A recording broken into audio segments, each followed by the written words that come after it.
Hello everyone, welcome back to my channel. So my name is Jennifer. Hi, welcome. Buenos dias, buenas tardes, or buenas noches, depending on where you're located at or what time you're watching this video. First, remember to comment, like, and subscribe to the channel. That way you get notified every time I upload. And let's get started. So for today, I want to talk to you guys about my experience as a grad student. I don't know if you're considering going back to school, or you're a current grad student right now, or you're just starting off with your program, or whatever that looks like. But yeah, I finished my program 2 weeks ago, February 14, 2021. That was the last day of my last class, and I am done. But it took me 3 years. Yeah, it took me 3 years. All right, so I am a first generation Latina. I'm the oldest, the first one to actually pursue higher education. I was scared. Obviously, I was scared to take this leap of faith. I was scared to start this journey. I had graduated from my undergrad probably 3 or 4 years before that. So I was dealing with a lot of internal anxiety, low self-esteem. I was doubting myself. I was going through imposter syndrome. It was just a lot going on, right? But I wanted to go back to school just to see what else I could do with my education, right? So I just started looking and I started researching. I think I started looking into it probably the end of 2017. And yeah, it was really scary. I wasn't finding the information that I wanted or I needed, or made me feel comfortable to move forward. It was really hard. I don't know why, but I knew for a fact that I wanted to do an online virtual program, because undergrad was kind of hell for me, because I was, working full time. Like, if you're a Latina and you have family, especially if you're the oldest, like, you have to work, you have to go to school, you have to provide or help provide for the family. I was my mom's right hand, from middle school to high school, taking care of my siblings. It's a lot of pressure, right? So it was always, especially here in LA, you're stuck in traffic for a long period of time. So I didn't want to tell my current employer that, you know what, I'm gonna start my grad school, but I need to leave like an hour to 2 hours earlier, because I need to drive to make it to campus to be at school, right? I didn't want to do that. I've been there, done that during undergrad. It was that. So I wanted to do an online program, and for whatever reason, when I was searching online, like here in California, I couldn't find any program that was close to me. Like, I still wanted a local school, whether it was Cal State, whether it was UC, or a private or whatever, right? I mean, I was looking, but I couldn't find a program that was all online. I don't know if they didn't exist back then, or if what I was searching online just didn't pop up. And if I did find a program that was online, there was always something that was a no-go for me. I think one was they sometimes required you to take a GMAT exam. It's just like an exam that you take to see if you qualify to enter the program, right? So that was a big no for me. I was like, I'm already dealing with all these internal issues, and I'm still not sure if I want to go this route or pursue this, like right now. So I'm like, I don't want to put that additional pressure of myself that I have to like study for a few months to take an exam to see if I qualify to enter your program. It was like, no, it felt like if I was in high school taking the SATs to see what score I would get to enter a college. Like, that's how I felt every time I read anything about the GMAT. I mean, I'm not sure if anybody else feels that way, or like if it makes sense for some programs to have a GMAT and other ones don't. But that was the biggest turnoff. That was not for me. Another thing that was a turnoff was that if I applied to a program, I still had to wait about 3 to 7 months before I even began school. So that was another no-go for me. It's like, once I decide that I want to start school, I want to sign up and start. I don't want to have that waiting period, because that was just gonna increase my anxiety levels, or I was gonna get in my head and like pull back and it's like, no, never mind, it's not for me, or something was going to happen like in my head or in my mind that I wasn't gonna move forward with it, right? So those were the biggest two turnoffs for the programs that I did. Oh, and also the third one, some of these master's programs are like super expensive. It's ridiculous. I think there was a few programs where like, oh yeah, you sign up, you're gonna get like $100,000 debt just from a master's program. So I was like, no, bye. That's not me. It's like, I am not gonna do that to myself. I'm like, thank God I was able to, have no student loan debt from my undergrad, because I did get financial aid assistance because, I came from a low income family. But then I also was working full time, and I did save money to pay any expenses that financial aid didn't pay. So I made sure that I saved all my money. I made a budget for like school and pay what I needed to pay, so I wouldn't leave with student loan debt. Thank God that happened, and that was my situation. I feel very blessed, because now my only student loan right now, it's just my master's degree. It's not undergrad plus master's, it's just my master's. But yeah, so 3 turnoffs. GMAT exam, waiting period, or how much it costs for the program. But yeah, so I interviewed, I went into like some schools, filled out the form, to request more information. I interviewed with some of the schools. Someone reached out to me to give me an overview, and for whatever reason, there was no connection. We weren't clicking. I don't know if it was the person that I talked to, or there was always something about the program that it just didn't feel right for me. And I don't know, there was something, right? Or maybe I was just making excuses. I don't know. Or delaying the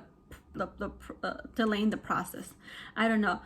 But it wasn't until someone from Southern New Hampshire University, which is my school, it wasn't until someone from SNHU reached out to me, and it was an instant connection. Like, she actually asked me questions that none of the other schools asked me. She actually cared about, why I wanted to start, what I wanted to get out of it. She walked me through like the different type of master's programs that they had, what the program looked like, the classes that they consisted of, and then she answered questions about what financial aid, how what I needed to do to get a federal loan, a federal student loan. She gave me information and links to like the financial aid aspect of it. you know, like she was just very personable, and she answered all my questions. She knew that I was like scared to take this step, and she was very patient with me. She gave me all the information that I needed. Then I took like probably a week or maybe even 2, you know, to process the information, make a decision. Then we met again, and yeah, she helped me sign up and enroll. She signed me up while I was on the phone with her. She enrolled me in, I think, mid-March 2018, and then in April I was already starting my program. So my first class was in April 2018. So it happened as fast as I wanted, and my experience at SNHU has been amazing. It's just what I wanted, what I needed, and it didn't break the bank when it came to student loans. I think the hardest thing about going back to school, it's creating boundaries for yourself and saying no. Because I mean, you know that you have deadlines, you have papers, you have this class discussions that you have to attend, right? But then everyone else, I mean, because I started school before COVID, you know, it's like, oh, like friends or family were like, oh, tomorrow we're going to plan X, Y, and Z. Oh, que la otra semana tenemos esto y esto y esto, right? And I was like, sorry, but I have homework, I have school. I'm like you didn't tell me in advance, otherwise I would have worked my schedule around. But now I left homework like towards the end of the week, and I have a paper due on Sunday. So it's like people will look at me and it's like, what? Like, so you're not coming? And then I was like, it's just like people just, they understood, but at the same time they gave you that face as in like they didn't understand, right? Like that was the hardest thing ever. Even just like trying to watch a movie with my fiance, because we live together, it's like, oh, sorry, I can't sit down and watch that movie because I have to like do research or do this assignment or work on this, you know. It's like that was the hardest thing. But yeah, you just have to project manage yourself and create a schedule for yourself that will allow you to, you know, have time for you, dedicate time for school. Obviously, if you're working full time, if you're trying to volunteer like I was, and then still making time to be with your family and your friends. Just juggling everything, like you need to project manage yourself like to the fullest. But yeah, I'm getting worked up just thinking about it. Also, another thing that was very hard for me was adjusting to each professor, because each class, at least in my program, each class lasted 10 weeks, right? So each week there was probably 1 or 2 assignments due, either a class discussion on Thursdays and an actual report or paper due on Sundays. And then all the reports or all the research papers would, in the end, you have to turn it into like a big 20 and plus research paper that you would submit at the end of the class, right? At the end of the 10 weeks, you would need to submit like a research paper, 20-page and on research paper. So like adjusting to each professor, obviously they all have their own personality, they all have their grading style. And sometimes when I would, you know, write a certain way or express myself on paper a certain way, it was fine with one teacher, with one professor, but then for the next one, it wasn't okay, right? And it wasn't a big deal because obviously they gave you feedback and they don't penalize you for that. But yeah, that was something that I had to pay attention, or at least that bothered me. And I took the time to like, okay, this professor likes it this way, this professor likes it that way, or this is how I have to, you know, like switch it to make sure that I got a good grade. That's just something that I was conscious about. I'm not sure if all students do that, but that's just what I did. And also, I think another thing to take in consideration is that my classes weren't like virtual, like the teacher was on camera giving a lecture. We weren't like face to face or like on camera with like students, other classmates. It wasn't like that. So what we did was we logged into like our student portal.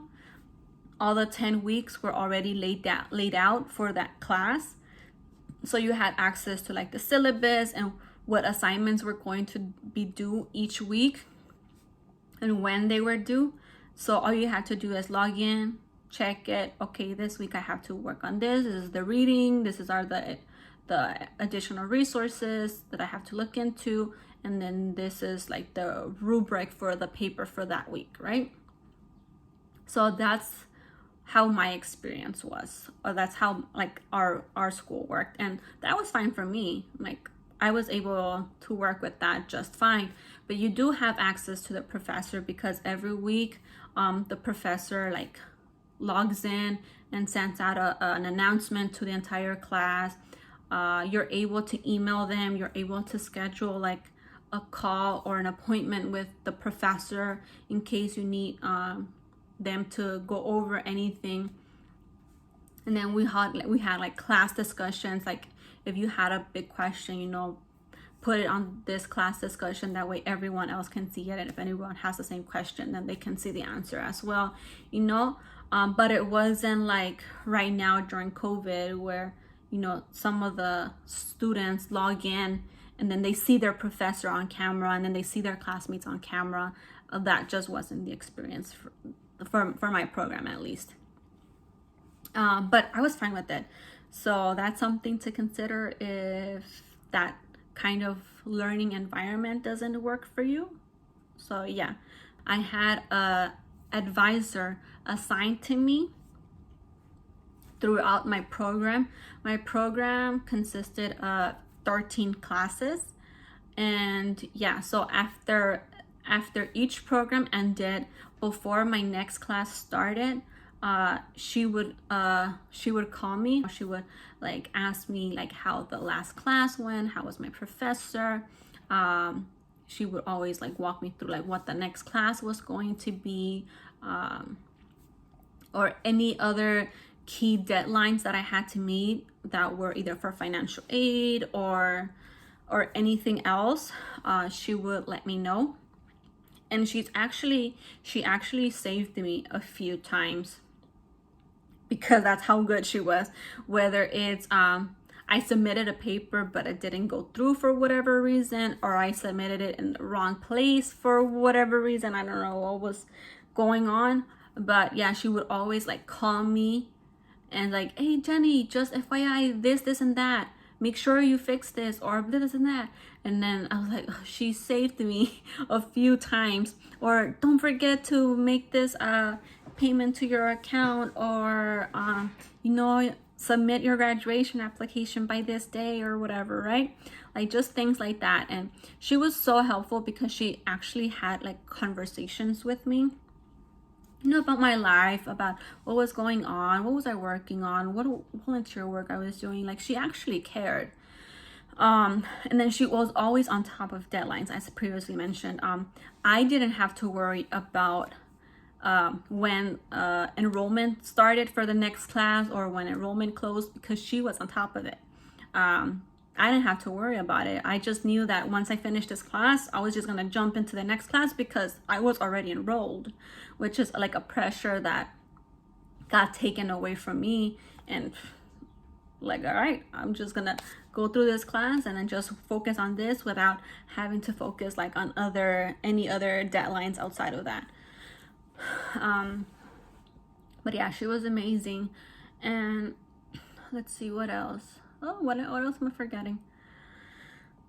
I think that was pretty much it. Yeah, I mean, when I enrolled into the program, in my head, I was thinking, oh yeah, I'm gonna take 2 or 3 classes at a time, because you know that's how we do it usually as undergrad students. You take multiple classes while still working full-time, and or at least that's how us Latinos do it, right? Like that's how we do it, because we gotta hustle. But for my master's program, that was just impossible. That wasn't realistic for me, because your master's program, at least when it comes to like digital marketing, it's heavily based on research and research papers. So I think within the last 3 years of like my whole schooling, I was submitting a research paper or a portion of it, which is usually 3 to 5 pages, like every single week, nonstop. So every week I was submitting a paper, so I would have to schedule myself during the week. Usually Mondays were my day off. I would on Mondays I would log in to like check what was the assignments due, whether on Thursdays or Sunday, but I wouldn't do any homework, right? It was just my time to like just decompress, watch TV, spend time with my fiance, go to sleep early if I needed, or whatever, you know. That was my time off. And then probably on Tuesdays, I already knew what was the paper due on Sunday, so I would research like links that talked about like the topic that we had to discuss on the paper. Yeah, so I would just like go online, go on to like the educational library database, and then find articles or additional research papers that I can use as sources or as references to make my point in my research paper, if that makes any sense. So yeah, I would like probably create like a Word document with like 10 or 15 or even 20 like links to articles that I can potentially use for like my own paper, right? So that was my Tuesday. And then that kind of helped me like, okay, well, this article's about that article's about that paper's about this. So then I was already like mentally like drafting my own paper in my head. And then Wednesdays I would work on the class discussion that was due on Thursdays. So almost every Thursday there was like a post that you had to address or a class discussion. You type in your post, you publish it, and then the entire class has access to that student board, I guess you would call it. Yeah, and then we would all like comment on each other, like, oh, this was a good point, or give each other like feedback, or think about it this way, or you know, besides that, X, Y, and Z too, you know. Like it was like a board actually, and then we all discussed and we made up points and we got graded for that. Yeah, on Thursday, once I submitted my assignment for that class discussion, I would start either drafting like my actual paper, going down through the syllabus, like, okay, I have to make sure I hit these points, and then, you know, draft it out, create the cover, create the reference sheet, and then start laying it out. And then Fridays and Saturdays, that's when I usually would write down the actual like paper. Yeah, so Friday nights I would start it. Saturday nights I would finish it up. but then I wouldn't submit it until Sunday because it was due Sunday. So Sunday I would always do like a final glance. Like I would reread the paper, make sure, you know, grammar was correct, spelling was correct, that it made sense, because sometimes I was like writing like really late, or I was so tired but I was still reading. I wanted to make sure that it made sense. So yeah, and then I would just review it and submit it on Sunday, and then the whole pattern would start all over again. I mean, not every week looked the same, because, you know, sometimes we have to adjust, but most of the time for the last 3 years, that was kind of my structure and how I project managed myself. And I mean, yeah, it wasn't always perfect. There was times where I was just not motivated to write paper. I just wanted to go to sleep so bad. I didn't have the mental capacity to write, or to, like, sometimes I would read an article and like I wasn't comprehending anything that I was reading, because I was just so tired, or I was having anxiety, or my mind was preoccupied with other things happening in my life that I just couldn't focus, especially during COVID, you know. Like my school didn't get like interfered or canceled, or nothing like that, right? Like school, because it was already virtual, it just kept going. It didn't get interrupted. But obviously other areas of your life did get interrupted, so that affected me mentally and physically and emotionally. And it was tough. It was super hard. Sometimes yeah, I just didn't want to do it. I wanted to give up so many times. I didn't have the energy to keep going, but you know, sometimes I would just take that day off. You know, I'm like, all right, you're feeling like shit today, fine, feel like shit, like don't do anything, do whatever you need to do to, like, you know, take care of you, take care of me, whether it was like a glass of wine, whether it was drinking a cup of coffee, whether it was just like taking a nap, going to sleep early, or just like cuddling with my fiance because I was feeling like crap. You know, just hug me, I just need a hug, right? And then he would just cuddle me, and then we would just be on the couch or in bed, and I would fall asleep. That's what I needed at that time, and I made sure I took that time. And then the next day, all right, evaluate. How are you feeling up here? Are you good? Let's do this. Let's keep going, right? Let's move forward, because you committed to it, and you have to pull through, and sometimes you just have to focus at the finish line. And yeah, and believe it or not, the 3 years went by really quick. They did. When I started the program, I was like, oh man, it's gonna take me forever to finish. But it actually went pretty fast. Yeah, I'm done. I finished my program. The school emailed me confirming my address to mail me my degree. I can't wait to receive it. I can't wait to get it. I can't wait to hold it. I made it happen. I have my master's degree in digital marketing. First in my family to, you know, pursue higher education.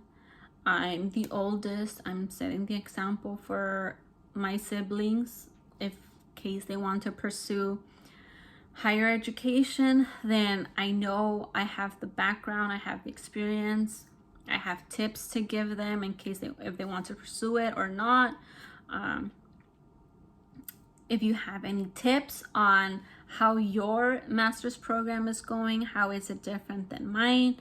I'm pretty sure I'm forgetting a lot of things that I didn't mention in the video, but feel free to comment down below and I'll reply back. Yeah, what are your tips? What are you doing right now to, like stay motivated? Are you considering going back to school and getting your master's degree? Let me know. I personally had a great experience at Southern New Hampshire University. Check them out if they have a program that interests you.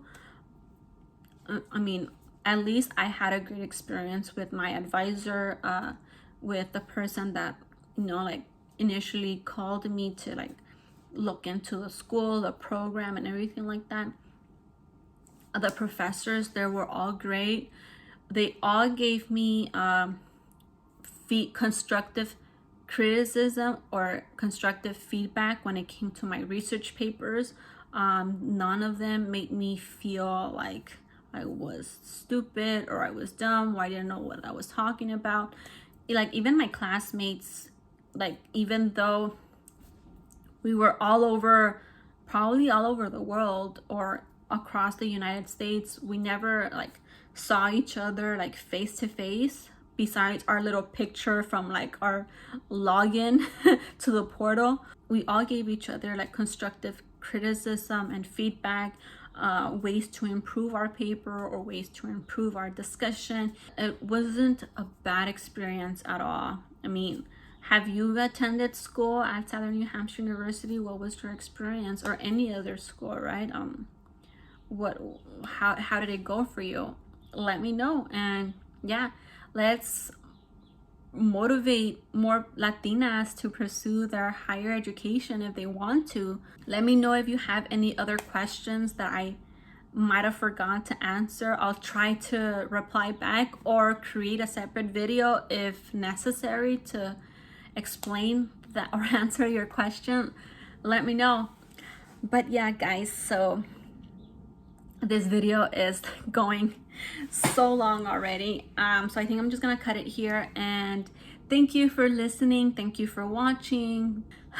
Just remember to like, comment and subscribe to this channel, and stay tuned for future videos. All right, thanks everyone. So I hope you guys have unos buenos dias, buenas tardes, or buenas noches, depending where you're located at or what time you're watching this video. All right. Besos. Mwah. Oh, before I forget, wait. I want to give a shout out to one of my former bosses for a freelance gig that I did last year. She mailed me this cup which says she believed she could, so she studied her ass off, and she did. 2021. How cute is this? Literally, when I opened the box and I saw this, I actually like cried. I shed tears because it means so much that she took the time to send me this small detail, which I will cherish forever, because it was tough. But yeah, thank you so much to her. You know who you are. But yeah, okay, now guys, bye. Besos. Mwah.